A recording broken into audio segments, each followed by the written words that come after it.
Many of you know that my wife Pam and I have 4 adult sons, each 2 years apart.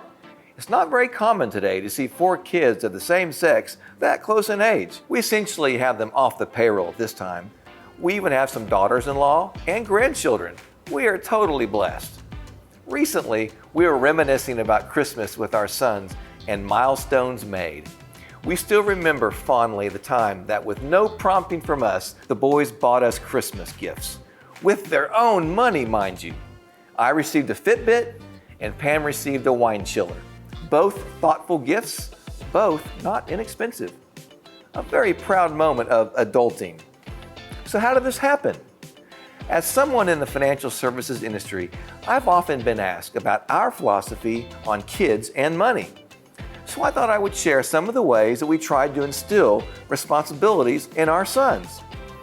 I still remember the time that I secured a stack of $100 bills and put them on the kitchen table in front of 4 eager boys aged 12, 10, 8, and 6. I told them, "Dad just got paid today, and here's the monthly money." Dylan enthusiastically exclaimed, "Dad, this is more money than I've ever seen in my life. We are rich." After peeling off the bills for tithing, food, mortgage, clothing, utilities, college savings, and other school activities, we only had $38 left over. And they realized for the first time that this was the money that was available for their fun stuff like vacations and movies.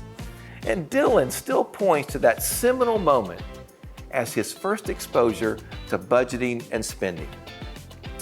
Now, no discussion of monetary maturity would be complete without discussing allowances. So let's go there. We didn't give one. We paid money for grades. The better the grades, the better the cash. In addition, we assigned them chores, which must be completed to receive a modest occasional stipend. By the way, speaking of chores, there's no better punishment than weed pulling by the bucket. But we digress. The money they accumulated became their fun money to be used for things that were over and above what we would ordinarily provide. Once they could drive a car, we still didn't give them one. Instead, we paid for gas, insurance, and major repairs. But entertainment, traffic tickets, and mistakes, those are on them. That way, they learn that fun has a cost and mistakes have consequences. Now, speaking of mistakes, we learned the hard way with iPods and iPhones. When we gave them for free, screens cracked and devices landed in pools. But when the boys helped pay for the initial purchase, they took much better care of them. Shocking, right? But this gave them skin in the game. Speaking of cars, our kids didn't get a new car at age 16, like many of their peers. Instead, each one started out driving our old 2002 Toyota Sequoia. When it came for their first real car, we had a rule. They had to pay 25% and we covered the 75% of the purchase price. This gave them, again, that skin in the game.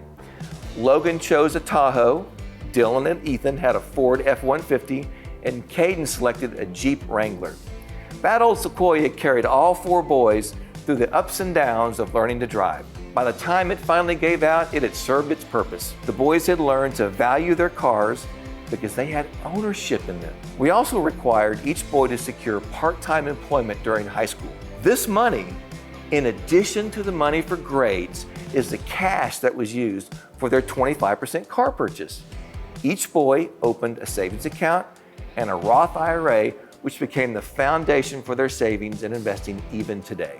I must say, being a parent is the hardest job I've ever had, and it still is even as an adult. But by making sure the kids had some skin in the game, we boosted their monetary maturity. We taught them the value of money, hard work, and responsibility. Now, if you have strategies of your own, I'd love to hear about them because I've got grandchildren. Let's keep helping the next generation learn how to be responsible with money. I would love to hear your ideas, and thanks for listening.